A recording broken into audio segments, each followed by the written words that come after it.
संस्कृत विद्यालय प्रार्थना सभा अनुचिंता नहीं आम विद्यालय छात्री शकुंतला महाकूड़।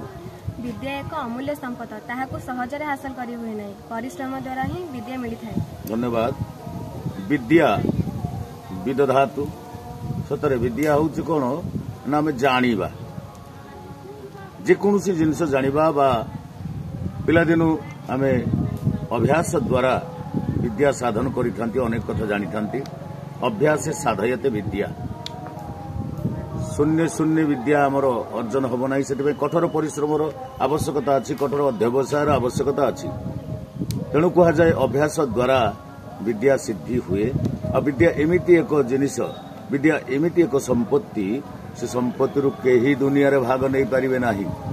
ज्ञाति भी बंट्यते नैव चौरेणापि न नियते दानेन न क्षयम जानती विद्या रत्नम महाधन। ताले अमूल्य रत्न विद्या को हासिल करने कठोर परिश्रम आवश्यकता अच्छी। धन्यवाद।